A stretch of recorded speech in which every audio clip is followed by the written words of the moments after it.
the internet, you're busy, so let's do this. Welcome to the GamesBeat Designs Podcast. This is the podcast where we decide everything about the world of games so you don't have to. I'm your host, Jeffrey Grubb. With me is Mike Minotti. I'm not the host, but I'm here too. Mike, why are you here? You're not allowed to be here. You tell me to come. I don't know. I do that. It's an April Fool's prank. Oh, can I Isn't it a good one? Can I leave then? That'd be great. Isn't it good? You know, you don't get your Monday afternoons back. I don't care if it's an inconvenience for you. This is what we're doing now. Today's episode, we're talking about the news. We're going to change up the format just a little bit. We're going to have more Persona 5. I want to hear Mike's sort of final thoughts before we move on from that game. And we're going to do some edutainment. I'm actually sitting in my wife's classroom right now. Right. And we'll talk about that a little bit more when we get into it. But first, I want to thank everyone for joining us. You can get more from Mike and me at GamesBeat.com. If you have something to share with us, email the podcast at gamespluspodcast@VentureBeat.com. And if you're watching this on Facebook or YouTube after we put it up, we're recording this one, not doing it live, you can subscribe to the audio version on iTunes, Google Play, Stitcher, and more. Finally, if you like the show, do that 5-star iTunes thing. It helps people find it. So, Mike, I'm sleepier than I was that one week. I came back after my parental leave. Because my wife is about to go back to work after having a bunch of months off, and I'm sitting in her classroom helping her get ready. We have the baby with us. I'm very sleepy, and I just want to go back to bed. I'm tired because WrestleMania felt like it went on forever last night. If I'm being honest, that's the reason why I'm so tired too. That was it was like 17 hours of wrestling, right? It felt like it. It never ended. The truth is, it was really long, and after the John Cena fight, I think, after the Goldberg Lesnar fight, I turned it off thinking it was over, and then I'm like, oh wait, it's still going, and I had to get forgot about the Undertaker. Yeah, I did. I totally did. I had to go load it back up and everything. It was too much wrestling, and now there's 2 more days of it coming up. It started at 5:30. I didn't start watching till 6:30, and it was still the pre-show then. Mm-hmm. But God. Yeah, I got in 15 minutes after the actual show started. WrestleMania used to be 5:15 from 7 to 11. That's 4 hours. That was pretty good.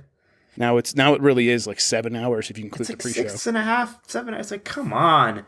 It's I'm not watching Raw today. I'm no, that's enough wrestling for. No, I know, and not only is it now they're really roping in SmackDown into it on Tuesday. They're making that a part of the travel package. So in years past, people would go to these events and they'd stay through Monday to go to Raw, and now this year you stay till Tuesday and go to SmackDown as well. And I'm just by the end of all of that, you're probably not a wrestling fan anymore. You're nope. I've had it all. I've done all the wrestling. Yeah, I can imagine being at that. I mean, going to I went to WrestleMania 23 10 years ago in Detroit. And it was different then, right? They didn't have a whole week of event planned. They didn't have acts. They had the Hall of Fame. We didn't do that. But it was just, there was a Hall of Fame. They had the premiere of Stone Cold Steve Austin's movie, the something with a C. I forget. It was basically Death Race, but without cars. Marine 5 or whatever. Yeah, it was basically the Hunger Games without kids, before the Hunger Games was a thing, honestly. It was kind of funny. But yeah, it wasn't like that. But yeah, I don't know. It was long and honestly not all that exciting. But hey. Yeah. But this isn't the wrestling podcast, is it? No, I mean, it could be, but we're not going to let it turn into that. The reason we're talking about that, so we're tired, is what we're trying to get to. Yeah, it was long. Yeah. So I'm kind of also running out of energy to play games right now. I was very much into Zelda. I did the Mass Effect review, and now I'm just I'm so tired. Yeah, I know. That's been a few weeks now, but I'm trying to figure out what I want to play next and put time into. I'm starting some smaller games, old time hockey, and what is this, ukulele? I've been playing that a little bit here and there. I tell you what, ukulele's it's very pretty in 4K on my PC. It does. Yeah, it is. It's really pretty. And it is Banjo-Kazooie, but you forget what that means. Sometimes I'll just give a quick example. I go to this one guy to do this one mission, and he's like, hey, you don't have the move to do this yet. So I had to go talk to this trouser snake character who sells you moves. And it's the butt stomp. And I got the butt stomp and I, bash these rocks and it creates sunlight down into the room where the first guy was that was going to give me the mission. And I go down there after doing that. And he's like, oh no, now you don't have this other move. And I'm like, okay, what's happening? I have to like keep unlocking these moves for hours and hours. And I'm going to end up going to all these places that I'm going to forget about and never come back to, or just kind of get bored of. So it's kind of like a really weird backwards progression system that I wish they wouldn't have brought with it. Like if they would have just given you all the moves up front, that would have been way better. Yeah, it's interesting. I played Banjo-Kazooie back when it came out, but I only just beat it when that rare replay came out. It was like the first time I played through it. What'd you think of it playing it? I liked it still. When I was a kid, a good game. It's still a good game. When I was a kid, I was like, I don't know. I thought I was real smart. Like they're not fooling me. This is just Mario 64. Mario 64 is better. And Mario 64 is better, but yes. Some people like are really into like Banjo-Kazooie. Right? There's some really great. Yeah, there's some really great parts of Banjo-Kazooie. It was really long for the time. I remember taking like 30 hours to beat it when I was a kid on N64, and I really liked that. That was really cool. But there's some elements of it that they should not have brought forth in their spiritual successor that they did. That's kind of really putting an obstacle in front of me to really enjoy the game. Yeah. My thing is like I really want to play this game on Switch, and I know that version's been delayed. Yeah, I know. And that's like the big bummer here. It's like, while it looks great in 4K, I would definitely have an easier time playing this game if it was on the Switch. Like for example, I'm playing Snake Pass on the Switch, and I'm really liking that. That's a really interesting, cool game, and it's even better because I'm just playing it everywhere. I'm playing it in bed every night and stuff like that. But yeah, trying to figure out what game I really want to get into. It's kind of hard. I don't want to be like this, but it's like nothing Zelda. Nothing. You know Zelda. You know what the second best reviewed game of the year is that maybe you can get into. Yeah, that Persona 5. And Persona 5. We're definitely going to talk about that when in the second half of our show. But Mike, right. We're doing a new first half of the show. We're going to start doing some news, some headlines and stuff. You and I both write a lot of news, so I figure we should probably... It's like when Luke Smith would talk about the news at the beginning of One Up Yours. Huh? Yeah, exactly. Yeah, so you could be Luke Smith. At the end? I don't even remember now. I think they did it at the end. Although I always felt like every podcast should always do it at the beginning, because then you don't have to be like, no, save that for the news section. So we're doing it at the beginning. That was my reasoning. So right. I guess let's just jump into it. I got about 6 or 7 headlines here. We'll see if we even get to all of them, but we'll start right here at the top. I think probably the biggest story, Destiny 2 confirmed, even though it was leaked and we kind of knew it was happening. But it's confirmed for the PC, and I think that's kind of the bigger headline to take out here is that after the first game was only Xbox 360, PlayStation 3, and then Xbox One and PlayStation 4, the new one is now coming to the PC. Do you think that is going to make a difference for this game? Like, do you think that audience is going to be like the thing that helps Destiny 2 achieve its 10-year plan? Without crossplay, at least for me, it doesn't really mean anything.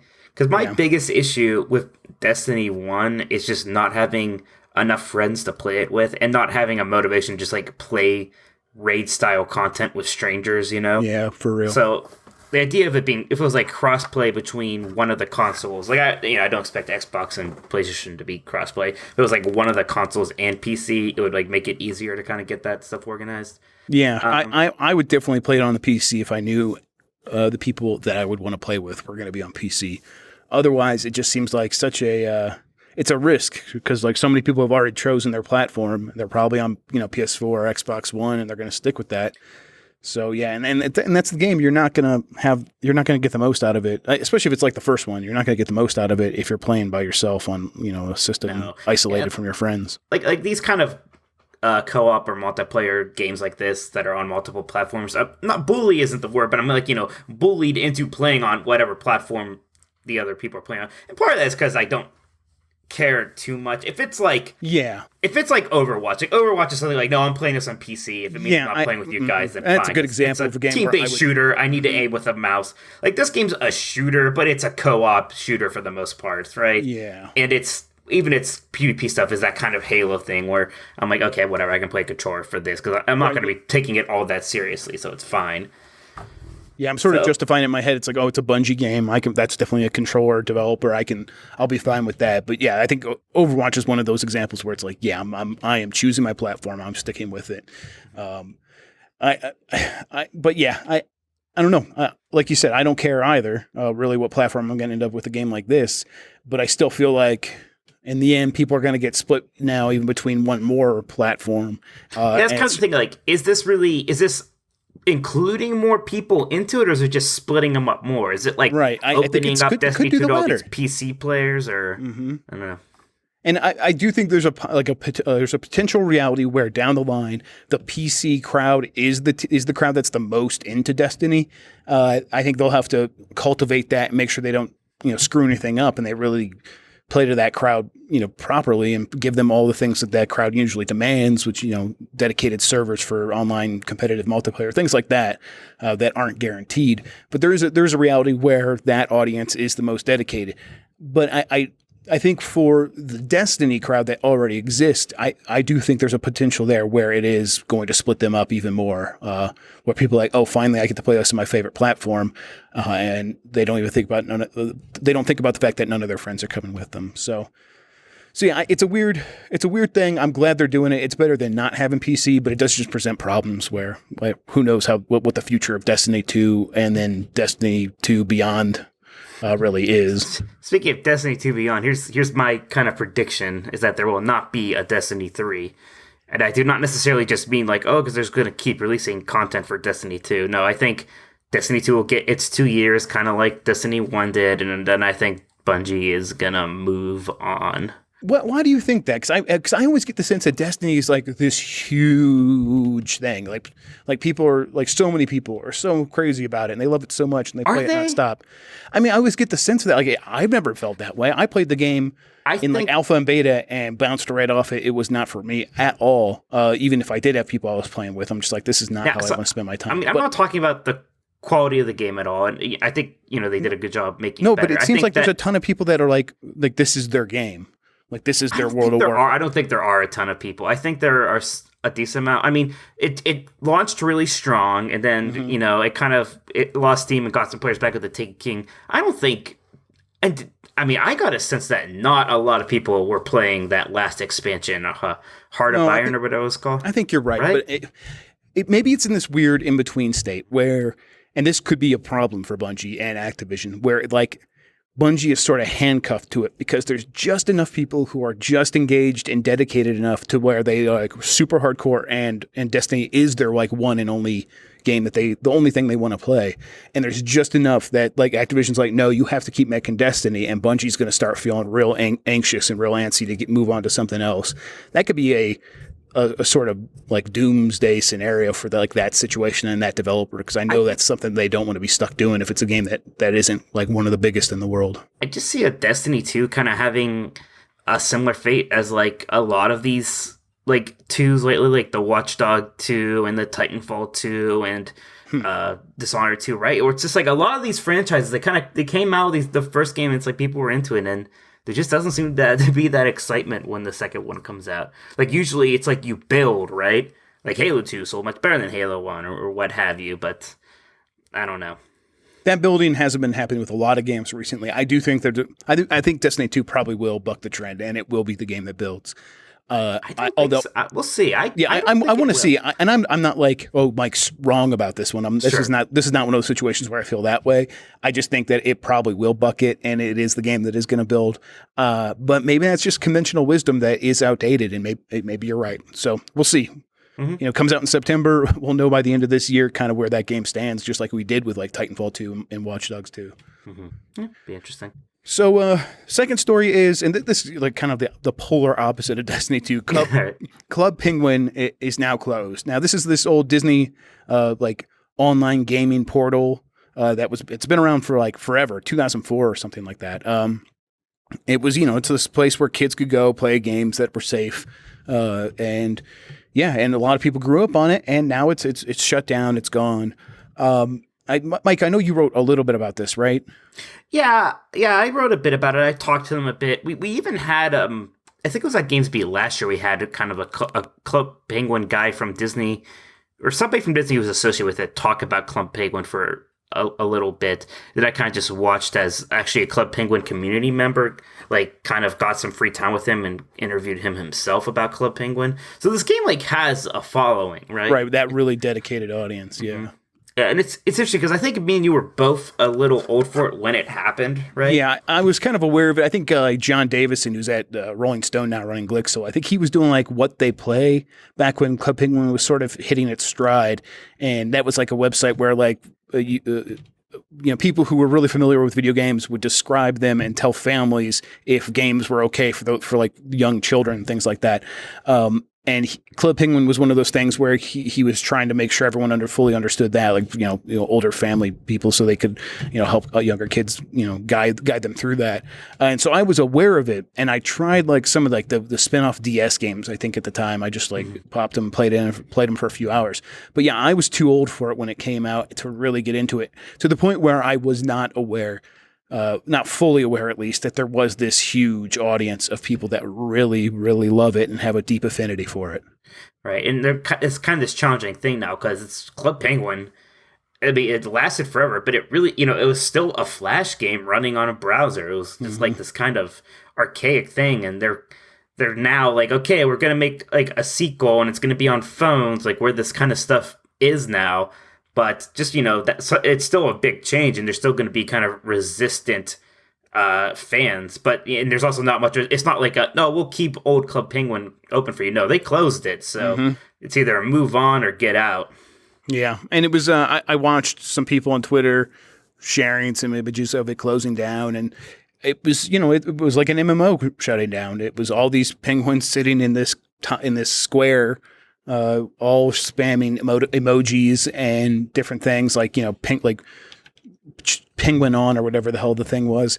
And it was one of those things where it's like, oh, this is a magical moment. One of these once every 2 or 3 years where a major life altering game for some people is shutting down, and they're never going to get this back. Like 99.99% of these people are never going to touch this game again, and that 0.01% is just going to touch it in a very a hacked together state where someone put together their own server to run the original game or something like that. So like they're losing this huge thing that was a part of their development. And to kind of see that, it's like, oh yeah, this still happens in gaming a lot, and even though I make my living doing this stuff, I'm not a part of a lot of it, and so it was just kind of a reminder of how varied and diverse fandom can be in gaming. So it's a very interesting thing to see. I always wonder, like, if like there's some day where 20 years from now, there's like, all right, we're shutting down World of Warcraft. What would that look like? God, that would be a cultural event that I think would.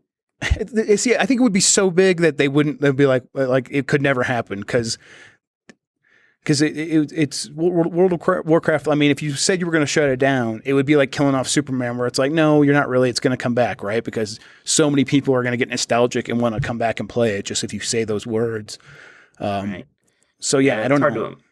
It's hard to imagine just not there being some state where they do like a super server merge and there's one server at least and something like that, even if they don't support it anymore. It's hard to imagine they're like, yeah, you can't log on to World of Warcraft anymore. Yeah. But I mean, hey, who knows 30 years from now, right? Yeah, 30. It feels like, there's a lot of time left in the history of the world. Yeah, that's true. 30 years seems like the bare minimum that game could before that game could get shut down. It feels like maybe like 50 or 60 years where everyone who grew up playing it when it was, at its height is finally incapable of using a keyboard and mouse. So, yeah. All right, let's keep this moving. Story number 3, Battlefield 1 introduces premium friends. So this is an idea where people who do not have the premium maps, these new DLC maps where, it starts segmenting the user base where you can no longer play with certain groups because they're going to be playing on maps that you don't own. Well, if you are friends with someone who owns those maps, now you can get into them as well, as long as you're in the party with them. That's I think it's just a smart idea. It's kind of a necessary one, although I don't think it's as smart as just making the maps all free. Right. It's like this weird workaround that you have to do because it's just so stupid to fragment your audience this way. But yeah, it just seems like just release maps for free and monetize some other way. Yeah, is that the thing? They just don't want to monetize cosmetic items. Like I like I said, it's a smart idea if you're not going to do that, but it's not as smart as just going the route that every other game has gone so far, except for Call of Duty, I guess. I get why it's harder to do that sort of monetization thing if you're making something like a Battlefield 1 or a Call of Duty as opposed to Overwatch, right? Yeah. Or even but I mean, Call of Duty does have those cosmetics now. I don't know if Battlefield 1 does, but Call of Duty has had cosmetics that you pay for the last 2 or 3 games at least. But they still charge for maps because they can get away with it because it's still so huge, right. and it's such a huge revenue source. Can Battlefield really get away with it? I mean, they're pretty big, but yeah, like the Battlefront thing was just horrible, right? Like that was really bad. Very slowly releasing maps throughout a year, and it was that was painful. Oh my god, what is? I remember it was so much later. They're like, here's this new map, and I was like, it's just dark. What? It's just the same map, but dark. Yeah, I think that might have been the game that broke it, that made everyone realize how dumb this is, and kind of convinced a lot of people that buying these maps was a waste, and convinced everyone else who got left behind to not even invest in these games in the first place a lot of times. But yeah, I don't know. Battlefield 1 is maybe big enough to pull this off, and it's going to keep doing it, I guess, with this premium friends thing. I would hope, though, next time around, they do realize that it's just make all the maps free. I mean, Titanfall's doing it. I imagine Call of Duty will eventually do it at some point once it reaches a certain threshold on its profit and loss chart or whatever. I mean, Halo did it, right? And they were as far as I can remember, that was the first thing that had the backpack was Halo. Yeah. You bought it on a disc back then. Oh my god, yeah. That's the Halo 2 map pack, remember that? Yeah, that's so weird. I completely forgot about that. That is a really weird thing. Yeah. So yeah, that's that. We'll move on to The Legend of Zelda Breath of the Wild receives patch that reportedly removes many frame rate drops. Now, Mike, you haven't been back to Zelda? No, I kind of had to move on pretty quickly because I was, reviewing Persona 5. Right. So once I beat it, I was kind of like, okay, I can't play this for a while. Right. So I've been back and I tried it after this update. And I didn't know what the update did. I'm like, I'll go check for a changelog online later. Of course, the system itself didn't get to tell me what was different. And I started playing the game, and I'm like, it does. I think it might be smoother. But if Nintendo was going to do that, they would make a big deal out of it, right? They would tell everyone oh, we're going to make the game so much smoother in this next big patch. So I'm like, I'm probably just imagining things. And then I went online the next day and read this. It makes a big difference. I think the only place I still saw slow down on the handheld version was in Korok Forest, and it was just when I loaded in there the very first time, and then it went away once I started running around. So they made some huge improvements, and it's kind of magical what they did. I don't know how they did it. That is cool, because that was one of the few problems of the game, was the frame rate kind of stuttering at points. So it's nice that they can kind of work on that and iron that out. Yeah, and it's one of those things where it's like, okay, maybe the system isn't holding back games like Zelda. Maybe it was just a matter of they ran out of time optimizing it, and they finally got it done, a few weeks after release. And it gives me a little bit more hope for the future that the system is going to have legs to withstand some of the games that even third parties might want to throw at it. It is kind of scary to think that I might be playing Mario Odyssey in anything but 60 frames per second, because it's I can't. I hope they don't do that. I hope they find a way to make that work. That will be disappointing if that's the case. Mario Kart as well. I mean, although I'll live because I played Mario Kart a ton on Wii U already, and this is a new Mario game. Yeah, I hope they nail that. All right, moving right along. Microsoft will use Forza 7, Battlefront 2, and Red Dead Redemption 2 to showcase 4K on Project Scorpio. So we knew all these games were happening. It is nice to see, though, that these are the games that are going to be oh, this is how we're going to do full 2160p resolution on your television in your family room, because these are some big games that are already going to be beautiful, but not necessarily games that I would expect to even run really well in full native 4K on the PlayStation 4 Pro. Battlefront 2, Red Dead Redemption 2, both seem like they're going to be lower resolution, and then they're going to fake it with temporal aliasing or whatever the hell the tricks they have. So if Microsoft's coming out and saying no, Red Dead Redemption 2 is going to run in 4K, something that's still Grand Theft Auto 5 still struggles with a lot of systems running at 4K. That's impressive. That's a shot across the bow and saying, hey, this system really is going to be that powerful. Does it get you excited at all about buying a new Xbox? Right. Well, it's interesting, right? Because we won't have a point of comparison for a lot of these games because it's not like we'll be able to know what Red Dead Redemption 2 looks like normally. Same thing with kind of Battlefront 2. Right. I mean, for sure. Yeah, it's definitely interesting with the Scorpio, right? Because it's, we've seen like first a really small upgrade with the Xbox One S, then like a slightly bigger one with the PlayStation 4 Pro, and like this is like supposed to be the biggest one yet, while still ultimately being that kind of half mid-cycle upgrade. Yeah, mid-cycle console, right? No, Dean, it's not a next-gen console. So yeah, it's like I'm not Dean. Yeah, right. I am curious to see what it looks like, right? And it is kind of this thing like, all right, am I going to have to be playing all of these games on Scorpio? And it, because I think me and you are in this situation where we're probably getting Scorpios. Right. We have 4K TVs. Right. We have PlayStation 4 Pros. And once you have both of them, if one of them just has, looks better than the other one, then why not just get everything for it, right? So it's interesting. Yeah, it is. I mean, I'm glad that Microsoft's taking it seriously, knowing that it has to have the content right there, and it has to have the big games looking great on the system.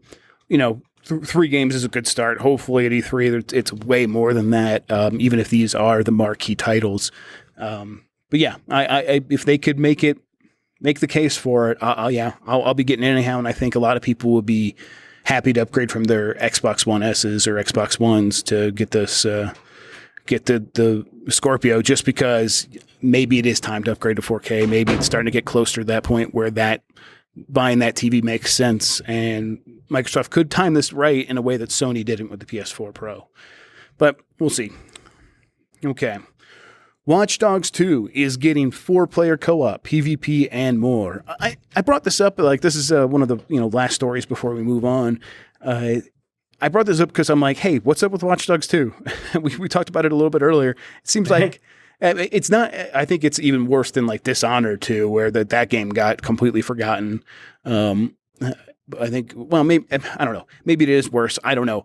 Watch Dogs 2 is a game that I don't hear anyone talking about anymore. Ubisoft's going to come out with this new content for free, maybe as a way to jumpstart it, to keep it in people's mind, so they can have a better idea of whether or not they should do a Watch Dogs 3. Does any of this stuff sound at all interesting to you? 4-player co-op, like I can't relate and just just like the large thing. It's so weird how just. And it seems like it's happened this year and last year, where it's like all the exciting games that people talked about, for the most part, were like in the first half of the year instead of the second half. Like most of the games last year people talked about a lot, like Uncharted 4, Doom, and it was all the Overwatch May releases. Yeah. And then like this year, like so many of the games that people were excited about, Breath of the Wild, Persona, Neo, Nier, Automata, just right. And I mean, and meanwhile, like you had Dishonored 2 come out, you had like that new Deus Ex come out that no one talked about. Jeez, that might be the game that was the most forgotten from last year. Holy crap! I forgot. It's so weird. Cause, like I liked that last Deus Ex, the one before it. I was like, oh yeah, I'll play this new one. Then like the new one came out, and it was just like the most like unenthusiastic. Yeah, it's about an 8 out of 10. Yeah, there it is. You know what it is? Like, oh, okay. Yeah, 10's good. I'll play that. And then like I just didn't, because I was just like, I'll just play some more Overwatch instead, or anything else really. Watch Dogs 2, and I played Watch Dogs 2 because I reviewed it, and it's like, it's the same thing where it's like, it's an 8 out of 10, it's fine, it's good, it's not just fine, it's like, yeah, it's good, it's very competent, it doesn't really have very many noticeable problems, but it's just doing so many things you've seen before that it's just not exciting, right? And I know some people say, well, if it's an 8, that maybe should have been lower, like, we can have that review score debate, but yeah, I don't know, it's just this weird thing, and again, Destiny 2, look out, maybe next one, who knows. Yeah, I mean, the number of games this has happened to, I think, makes your Destiny 2 argument more sound. Does give me more of a pause. Watch Dogs 2 specifically, though, it makes me wonder if Ubisoft has an endemic problem in the way they make games and the way that they plot out the future of Ubisoft, where, Watch Dogs was supposed to be the big new franchise that took them through this generation, and the way that Assassin's Creed took them through the last one. And they didn't bet all the chips, but they bet most of them. And now Assassin's Creed is in a slump. It took a year off. It might come back and it might be really different and interesting, but we don't know that yet. And it seems like Ubisoft might be in a situation where this is scary and a problem for them because they don't have the replacement for that, and their revenues depend on having a big holiday game every year, the size of an Assassin's Creed at its height, and maybe they won't have one of those this year if Assassin's Creed doesn't get people excited. So, yeah, it's kind of different, and it's like Ubisoft's interesting because they had these franchises, and they seem to be really good at kind of burning them out. And then when they launch games that are good, they have like other problems. Like For Honor is supposed to be a lot of fun, right? All of its problems are kind of just like maintenance things or like UI things or balance things that like connection issues and stuff like that. I mean, and those things are poison for an online game. Apparently, For Honor was like through March, or through February, so through the first 2 months of the year, the best-selling game in the United States so far. And some huge games came out in January and February, but we see with like the Battlefield franchise, online issues can poison the franchise over time to the point where it has a negative effect on follow-up games. So if Ubisoft can't fix For Honor relatively quickly, it could get it to a point where For Honor 2 is not going to be the thing they need it to be. Yeah, exactly. But even more like For Honor 1 should be such a like shot in the arm for them because it's just such a smart game for this climate right now. It's such like an easy game for influencers to get into, and it's like this kind of competitive thing, but kind of fighting game. And I mean, it's fully competitive. I mean, but it's competitive without like just being a clone of something else, which is sometimes Ubisoft's problems that they make kind of derivative games or games that like Ubisoft games, right? But it's not an Ubisoft games. It's kind of a different thing, but it's just having different problems. So yeah, Ubisoft is having interesting time, kind of when they're most vulnerable with the whole Vivendi takeover thing looming over them. So yeah, that's like the whole other thing. Like, are they in a situation where that's going to be unavoidable just because their stock's going to plummet because of the situation they are in with their games? Okay, last story. And I didn't play this, and I'm wondering if you downloaded it for free on April Fool's Day. Sega releases Bayonetta 8-bit on Steam. Did you pick this up? No, I didn't. From what I understood, it's not like a side score. It's 8-bit. I think things just come at you, like almost like a reverse shmup. Huh. I think, like, as what I understood about it. Well, whatever it is and however it plays, I think the bigger thing here is why is Sega releasing this? Is this just a, hey, remember Bayonetta? Or is this, hey, remember Bayonetta?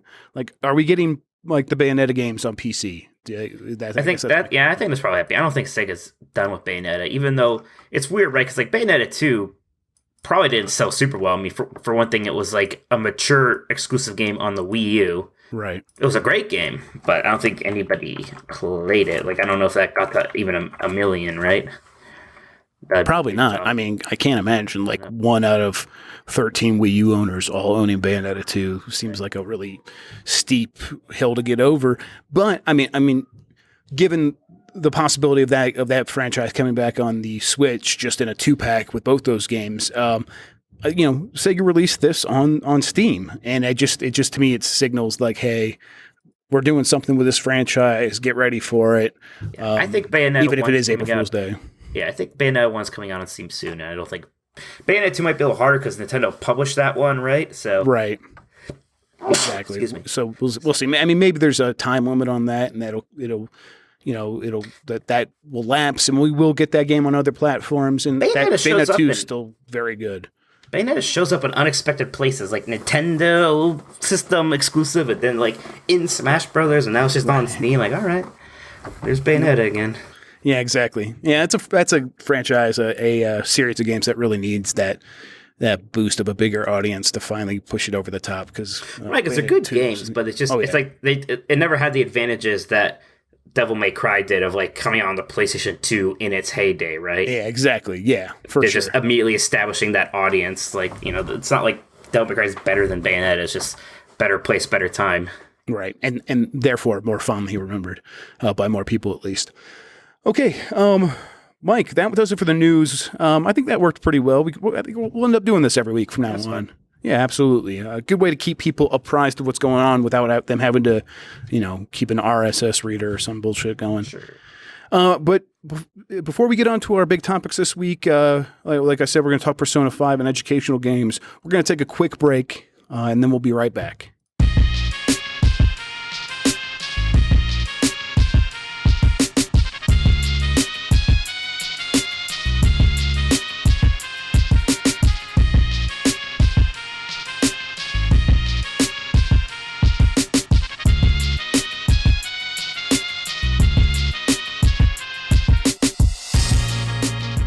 Week's episode of GamesBeat Decides brought to you by Jeff's butt. It sucks. And the letter R. My butt and the letter R. Mike. Oh, you're keeping that. That's going to be in the show. All right. Yeah, that's going to be in the show. Why not? And then, fantastic. Yeah, I think, that's actually, those are the sponsors this week. So, what else are we going to do? Mike, what does GamesBeat do? We do we write about stuff, but we also have events, right? You're gonna be we have events. You're gonna be in Berkeley in a few weeks. I believe so. Yeah, I think I'm gonna be there. I would like to go. I'm gonna have a human child all by myself, so I'm probably not gonna make that excuse. Excuse is getting real old, Jeff. It's still working for me. getting real old. I'm so sleepy. So I want to invite everybody to join the GamesBeat staff, minus maybe me. And some of the industry's most important luminaries on May 1st and May 2nd in Berkeley, California for the GamesBeat Summit. We're going to have some really special speakers like Star Wars Rogue One scribe Gary Whitta, Epic CEO Tim Sweeney, and a ton more. For more information about GamesBeat Summit, you could check out VentureBeat.com/events. That's VentureBeat.com/events. Or just tweet at GamesBeat on Twitter and we'll get you the information you need. Let us know. We'll do whatever it takes to kind of get you guys out there. We want to see you there. Except for Mike. Mike's very anti-people, so he doesn't want to see you. If you see me, don't come up to me. Don't say hi. I mean, give me a wide berth. No, it's great. I mean, people already feel that way when they see you. So yeah. Just keep doing what you do, people. Yeah, just keep doing what you're doing, and we'll see you at GamesBeat in Berkeley, May 1st, May 2nd. GamesBeat Summit. Yep.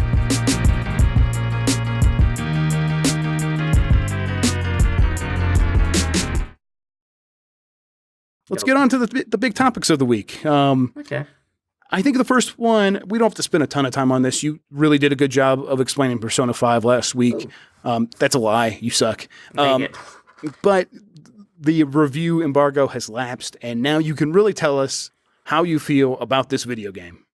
Yeah, I think it's weird, right? Because it's not like a Legend of Zelda where Breath of the Wild, where you can say it's special and also that like everybody's gonna play it and experience it, right? Because Persona is it's a JRPG and it's like this really kind of, it's a very Japanese JRPG. Mm-hmm. It has kind of these elements that aren't traditional, that the teenager high school life thing that might throw people off. So it's not going to be this kind of like universal simultaneous gaming experience that Breath of the Wild felt like, where everybody was playing it, everybody had their opinions on it.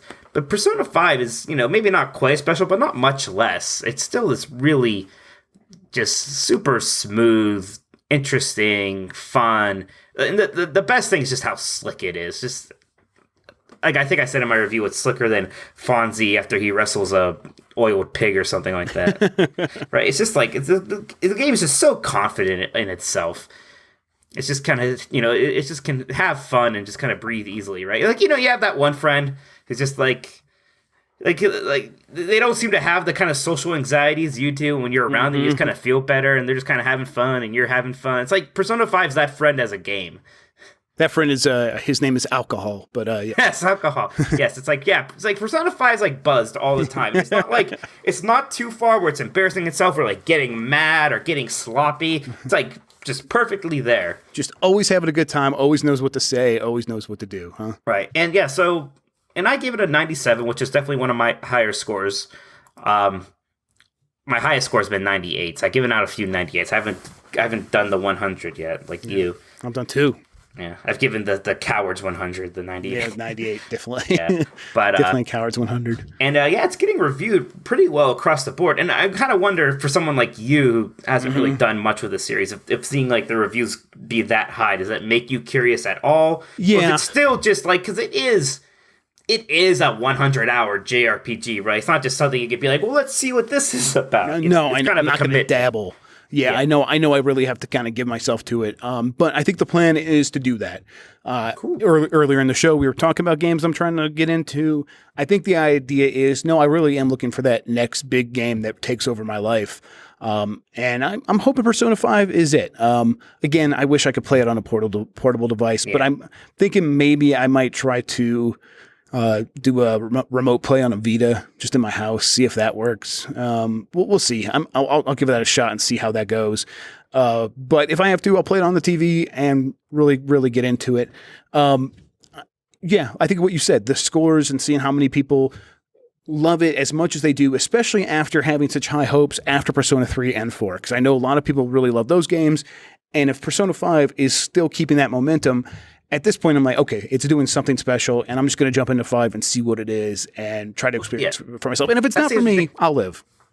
Sure. Like, yeah, Persona 4, that got pretty big praise, and that came out 2008, a while ago, or 2008 in Japan at least, right? No, 2008 in America too. Never mind. So it came out a while ago, and since then, it's been kind of one of those building buzz things where now, right? People probably get have better thoughts of it now than even when it launched. People are always talking about it as one of the best JRPGs of all time.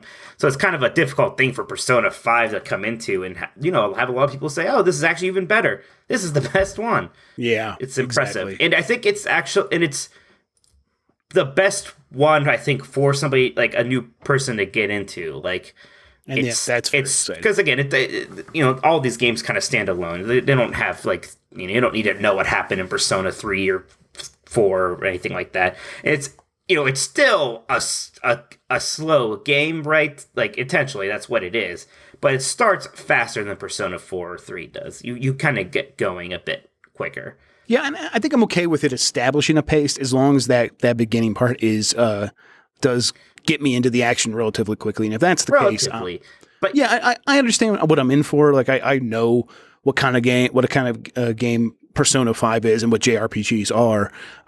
So I'm willing to have some patience. I'm not going to be like, ooh, this isn't immediately the Action Fest 2017 and give up. But at the same time, I am going to need it to give, reward me for spending time with it relatively quickly. And it does sound like it does that enough, and it respects your time, and that's all I ask for. So I'm looking forward to it. I think I'm gonna have to pick it up this weekend and really give it a go. Sounds good. So any other final thoughts on Persona 5 before we kind of maybe put that game to bed until I start playing it? No, it's great. It's fantastic. If you liked these games before, there's no reason not to get it, and I think if you're curious about it, you should check it out. Actually, before we move on, is this the last game of the insane start of 2017, or is there anything else coming up before summer? What? Yeah, what? Because I was always thinking, what's the next game coming out? And it was Persona 5. Yeah, now I'm curious. Major 2017. I know. You have a whole calendar, don't you? Yeah, we have one on our, I think Jason actually made this one this year, but it's on our GamesBeat.com. Let's check it out. Oh, wait, I can't. I'm on the school Wi-Fi. GamesBeat.com is blocked. Oh, God, they block our calendar? That's funny. No, they block the entire site. I mean, Twitter's blocked, everything's blocked. Right. I'm happy Cast just works so we can make this damn show. So I'm on here. All right, tell me what's coming.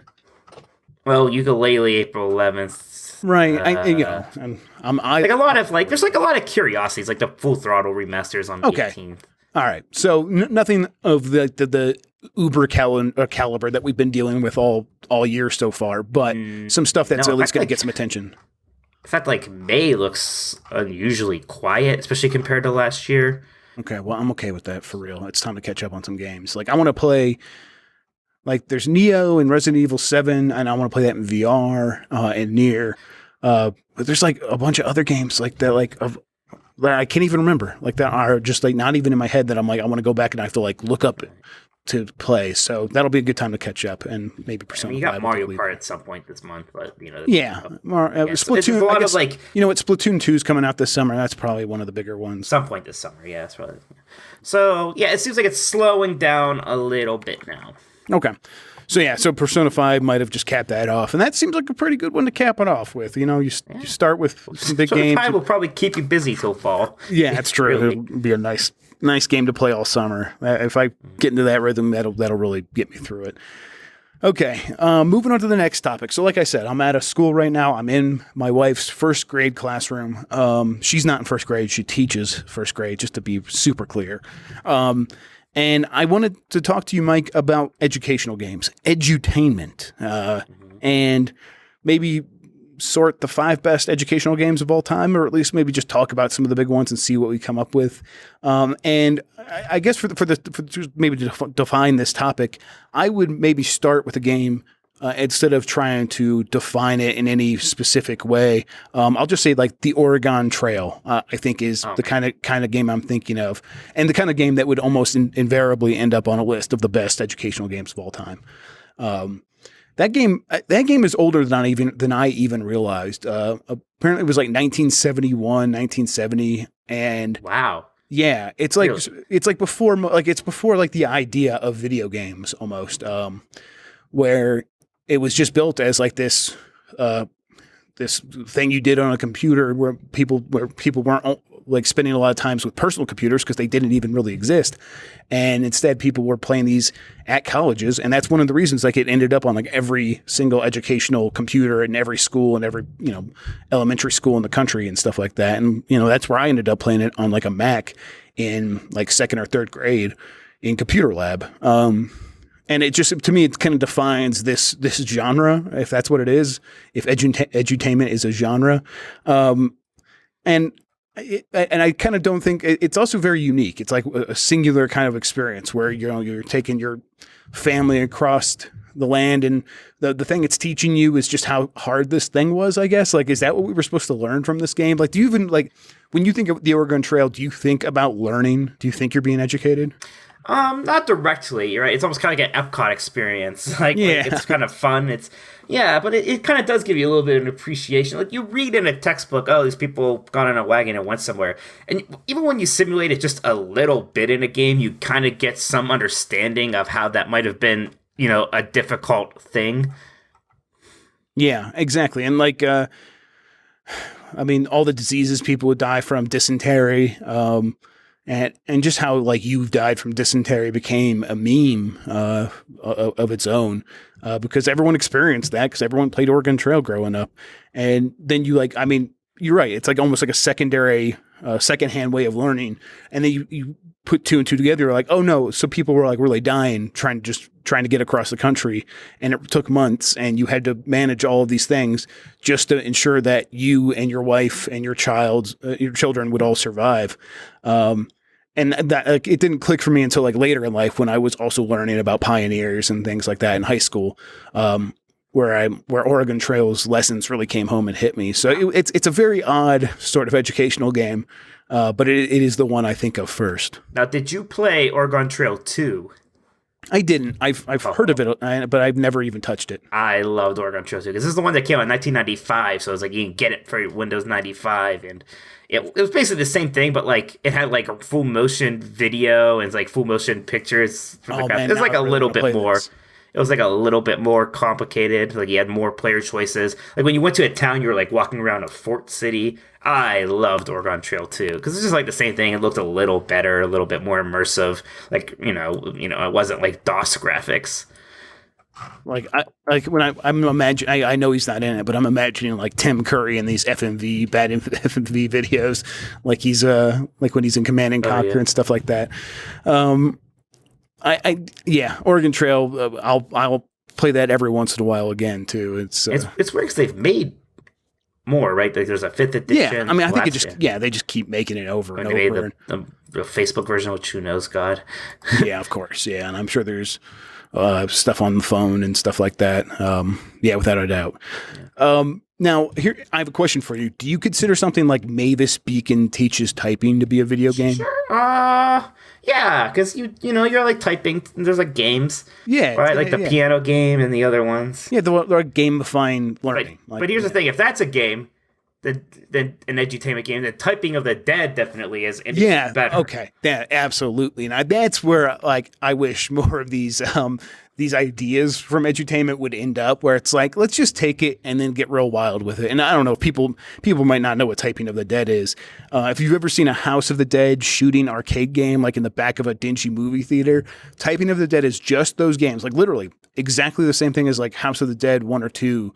But instead of shooting at the screen with a light gun, you are typing the words above the zombie's head using a keyboard.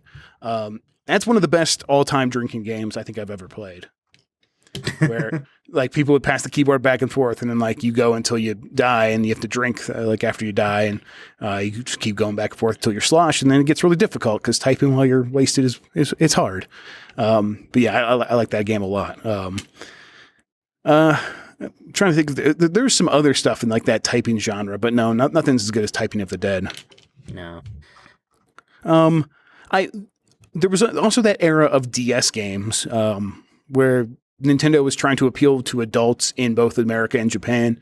And I forget what they called it, like Touch Generation. The Touch Generation, that's what it was. Yeah, it's something like that. Yeah, and it was Brain Age was the big one that they sort of came out with. And this is a weird thing where it's not even really educational games. It was brain exercises was how they marketed it. And they had a doctor come out and say, oh, you need to get the blood flowing to these parts of your brain to keep yourself younger.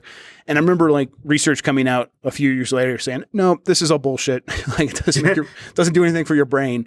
And yeah, I did find those games very fun, especially Brain Age, just trying to challenge myself with like doing math really fast, just basic math. I like those a lot. Yeah. And those sold really well. Yeah, it's so real. I do not like math. Doing math is like stressful and it causes anxiety for me. Yeah. So I like the Sudoku.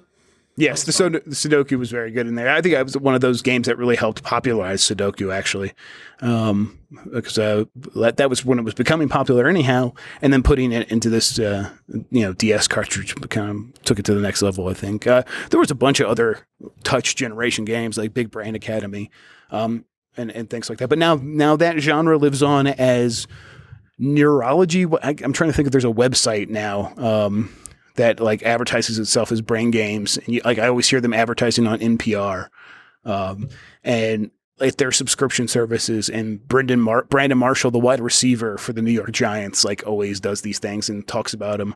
I'm just like, oh man, so that whole entire science that Nintendo started and has been proven as garbage is now this huge billion-dollar industry. So. Way to go, Nintendo. Look what you've done. If I'd rather just play like Professor Layton, and I don't even know if that's an edutainment game, but it's a similar enough thing where you're basically solving these like riddles and kind of mapping brain teasers. Things. Yeah. Yeah, and it's like that's more of a game to me, and there's like a narrative and characters and like this pleasant art style, and I'd rather do that. And I think that's the path I took as well from Brain Age and Big Brain Academy. I sort of was like, okay, I'm not going to play those games anymore, but I will go play some Professor Layton. But even Professor Layton, like there's like 7 of them. And I'm like, okay. Oh yeah, I mean, I didn't keep up with every single one, but I've played like 3. I played for a while. I played 4 of them, and I was like, 4 or 5. I was like, all right, that's enough.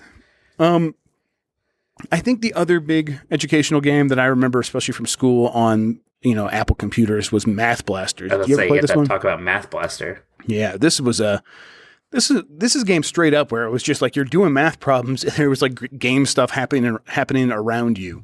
And I really liked Math Blasters. But it's one of those games where I never ever played that outside of school. I played it in school and I have not touched it since.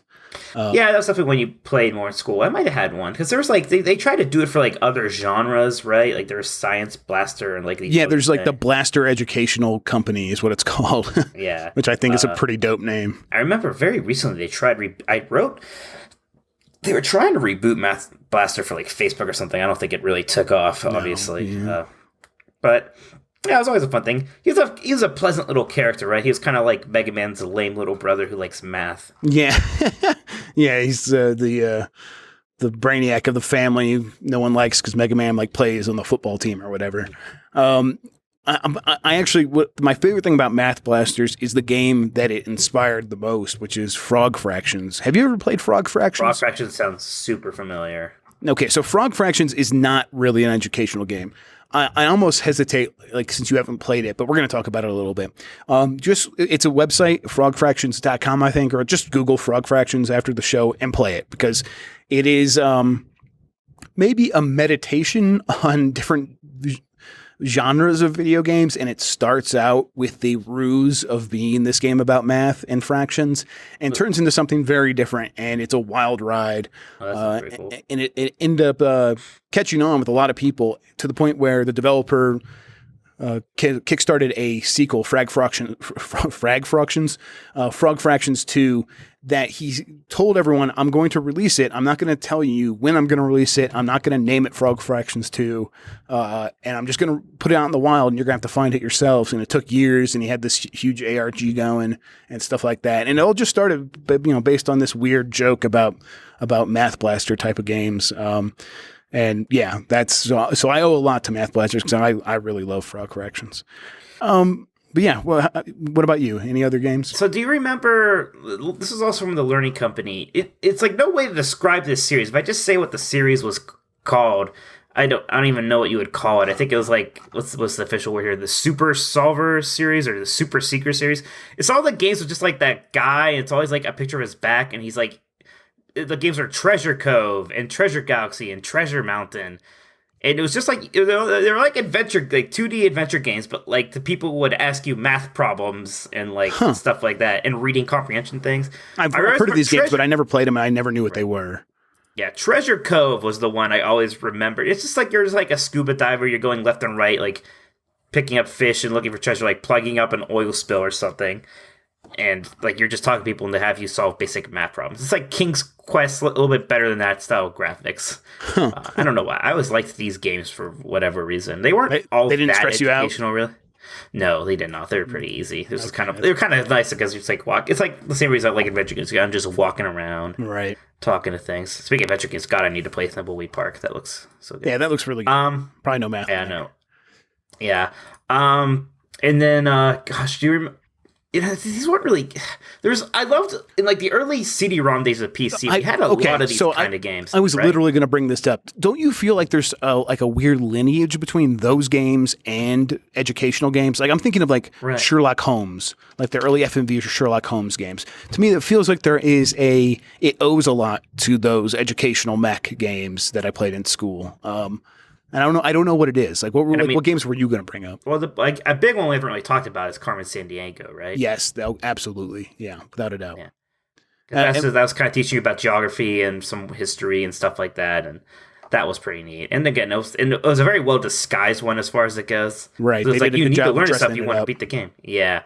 But just weird things. Like I liked Magic School Bus, right? And there were like all these like Magic School Bus games, and they were very educational. It was just like the cartoon, and it was like animated sometimes, and the people would talk to you, and it was literally just things like, all right, you're on a spaceship, go look at all the different planets, we're going to teach you about them. We're like, all right, we're going to go in the human body, let's learn about anatomy. Like the one taught me a lot about rocks and stuff like that. And again, they were barely games even almost, but they're just kind of these interactive lessons, but they were just way more interesting than being in a classroom. So that makes me wonder the future of educational games. That's the weird thing, is that there hasn't been much of a future yet, right? I mean, there's not been a present for sure. Like you have things like Leapfrog and what they're doing. You have a lot of like early development kind of thingies, but it seems like I guess part of it's just like what's available to kids, right? Like let's be honest, we were playing so much Oregon Trail because we were in a study hall class on these old computers and they only had Oregon Trail. As much as we liked it, would we have played it if Doom was on that computer also? Probably. I mean, this is for me. I mean, when I was playing, it was well before the internet was on most of these computers. So, even if you could get on the internet, which you couldn't, like it wasn't there. Like we didn't have the access to that. It wasn't even really an idea for most people when I was in elementary school. It's going to be hard to get any kid who has a phone that can play Candy Crush whenever they want to play something that is primarily educational. And it's like, and people are very bad at disguising these things these days, right? Like it's always pretty obvious. So that makes me think like the educational games we are going to get are going to be the big flashy VR experiences that we are already seeing. So one of the first cool things I did in VR once I got a headset was play the Apollo 11 experience. Now this is a thing where you sit on your couch, it plays a little documentary video about Apollo 11, and then it's like, okay, now they're going to go land the ship, and it puts you in a first-person perspective as Buzz Aldrin, and then and like going to like land the ship or whatever to bring it down on the moon, and you're actually piloting it, and you're looking out the window, and it's almost a photorealistic moonscape that you're going over, and you're hearing like the same radio frequency, the same radio chatter that they were making back then, and it's like because they just took the recordings and put it in there. And it's like this really cool thing. And it makes me think it's like kids are going to do that. And like, this is how I'm learning stuff. I'm learning firsthand. And I'm going to go inside the human body. Like you were saying, like, I'm pretty sure there's already a couple anatomy experiences built for children for VR. And like, you're talking about the Magic School Bus. And like, I would imagine like trying to tell a kid about like how we learned this stuff with video games. And they're like, yeah, we were doing that in VR today. And I was actually like playing around with a pancreas or whatever in first person. It's like, okay, yeah. So it's like we have the technology to do a lot of cool educational games. It's just like, is anybody going to play them? Is there a market for it? That's kind of I mean, issue. It almost feels like it's going to get like so extreme, like we're to the point where like, oh no, all kids can just learn in VR. I think there's going to be like people who think there's going to be like companies that can do that replace all teachers with like artificial intelligence, like Watson. IBM's Watson is going to be a teacher of every child, period. And I think there's going to be a lot of experiments like that go really bad and cost people a lot of money. But I think that's kind of the future of education and games, where it's going to be this holistic replacement through VR or augmented reality or whatever. And it's not going to look anything like the little games that we grew up, these little dinky experiences that are kind of humorous to talk about now just because they were so cheap and silly, even if we remember them fondly. Yeah, sounds about right. Yep. So yeah, I think it's going to wrap it up. I think we don't have to list them, but because I think we just kind of talked about them, and there's not really much here to like organize. I would honestly probably put Oregon Trail at the top, even though I don't even really love that game. It was just kind of a fun thing that I did. Oregon Trail's at the top. By the way, my dog is literally barking at herself in her sleep. It's very funny. That's always good. You gotta put that in Vine if Vine were still a thing. Okay, Mike, I think it's gonna wrap it up for us. That was a nice, big, long, juicy episode of the Games Science podcast. Yeah, I'm feeling pretty good about it. Do you have anything to add before we move on to our little outro here? I'm always writing on GamesBeat.com, so be sure to go there, see what I'm doing, check out that Persona 5 review. I also do the Exploding Barrel podcast with my brother. It's also about video games and some other things. Sometimes, little Disney, little wrestling, just things we like. So that's at ebpodcast.com. And I am Jeff Grubb Sucks Bad on Twitter. Apparently this week. Apparently that's what it says here on this damn run. That's how I felt. Yeah, it's just you just said that was what's in your heart, Mike. Yeah, speaking to me. Yeah, and I post some stuff on YouTube every once in a while. YouTube.com/Jeffrey Grubb. I think I'm going to start a Zelda run where I am naked the whole time. I never put clothes. Yeah, just a headdress. I think I can only put on like hats and stuff. But otherwise, I'm going to have my naked boy running around trying to defeat Ganon. I think that's my plan. I'll see if I could start that soon. Who knows? But I really want to make more Zelda videos because those have been fun to do and people seem to like them. So, okay. And we'll be back next week. Like I said, GamesBeat Summit is coming up next month. So if you guys have any interest in that, VentureBeat.com/events for more information. Also, just bother Dean Takahashi on Twitter. The Dean Tech, DEANTAK. If you have any questions about the GamesBeat Summit, he's the man to ask. Get a hold of him. Okay, everybody. Thanks for watching, and we'll be back next week. See ya. Bye.